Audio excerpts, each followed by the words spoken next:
Hello there, my name is Michael Maynard and welcome back to Gorilla Picking. Now, the huge lump of metal that you see in front of you there is a Mul-T-Lock C series padlock. Now, I've got to say, it looks a bit sketchy, and if you have a look here you'll see why. This was an eBay purchase, okay? So the guy had lost the key, he had no further use for the lock because he couldn't do anything with it, and it had a massive big chain still left on it. Now this guy was in the US somewhere, I'm in New Zealand, and I told him, okay, alright, well look, I'll buy your lock, but I'm not going to pay to ship this chain right the way down to New Zealand. So what he did was got in there with a die grinder and ground off these links here. So what used to be about a metre of chain is now down to just 4 links, and why he didn't remove these ones I'll never know, but what I got was that. Now the other interesting thing about this is that it has been opened by Customs.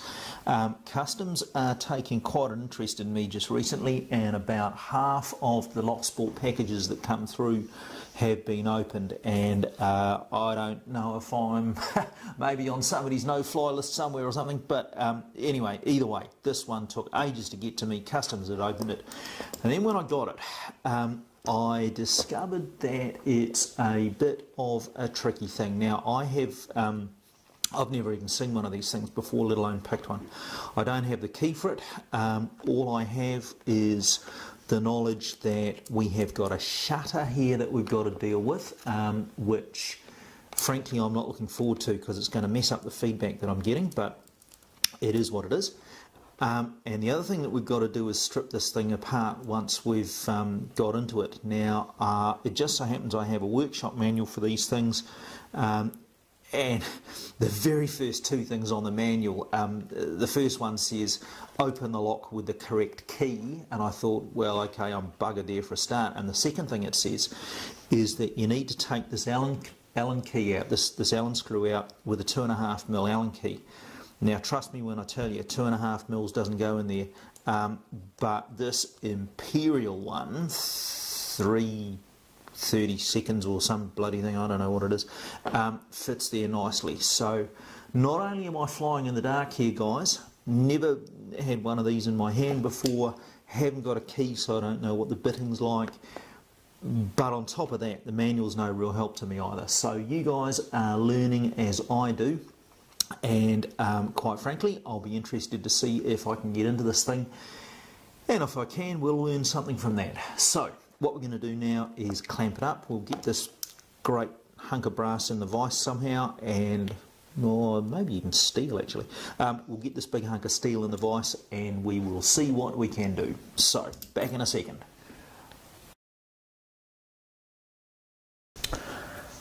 Okay, well it's about a week later, and to say that I've had technical problems galore with this lock would be a massive understatement.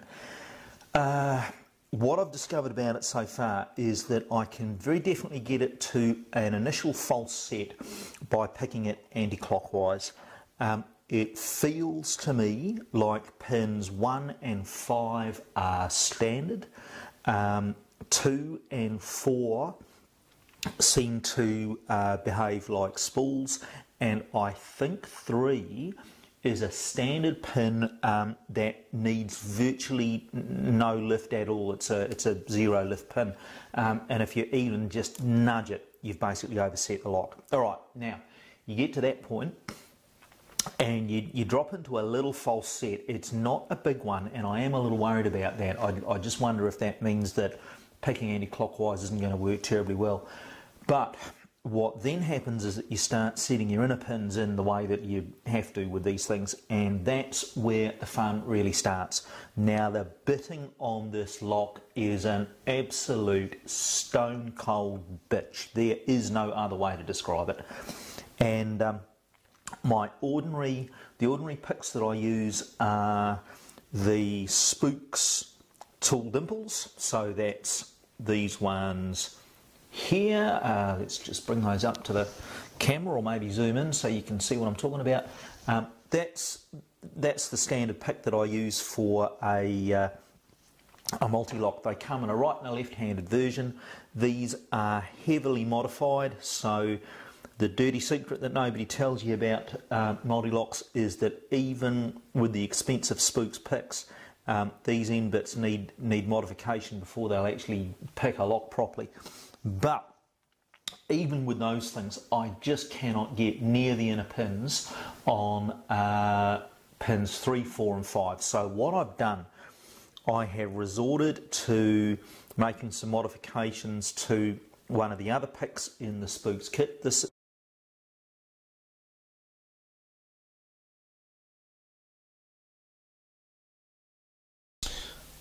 Righto folks, let's see what we can do with this Nemesis lock of mine.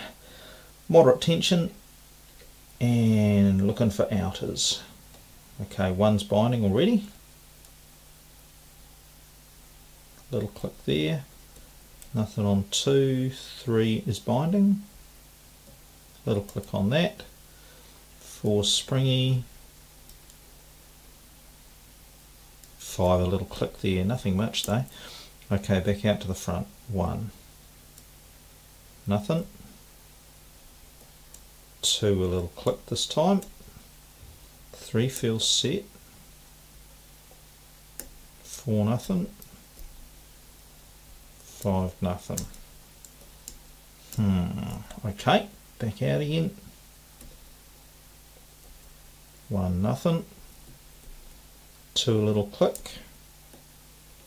3 nothing, still feels set.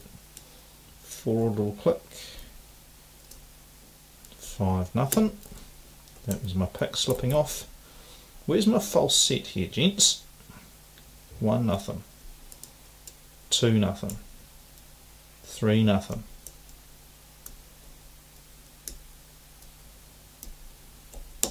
Ah, there it is on 5, right. Okay, so I think we can start looking at inners now. Let's go back down through. Click on the inner on 3. Click on the inner on 5. Nothing whatsoever on the core though, which is worrying. Okay, 1, nothing.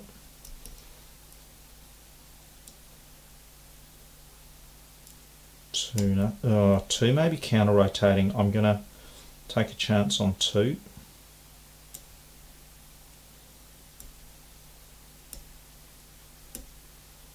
Yeah, I think that's the one I needed.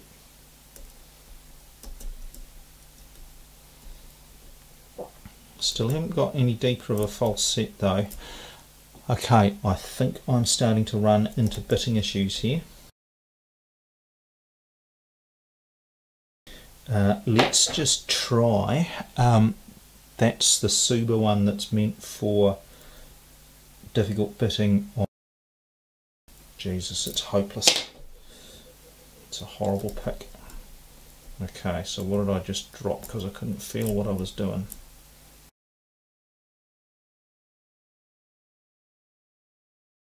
And there's definitely a couple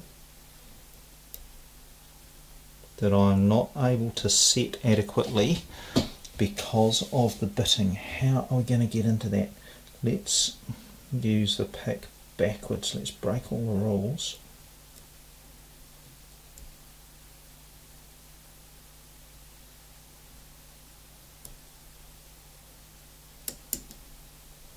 Okay, that might have actually worked. What I just did was use the pick arse backwards from the other side of the lock to hopefully set the inner on 1. We've got stuff at the back of the lock dropped galore now.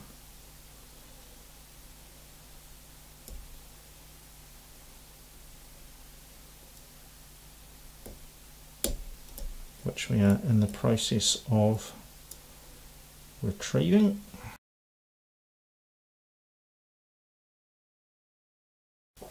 If I can get this inner, this lock's open.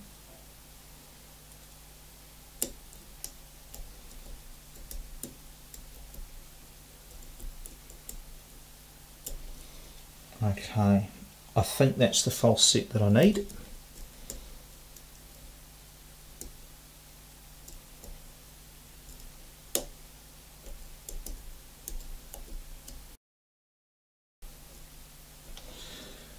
Oh, that's the deepest false set I've ever had this thing in.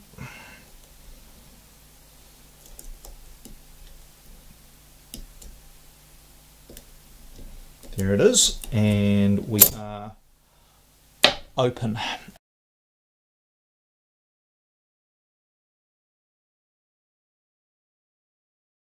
I'm very pleased to see it out of my my Nemesis box.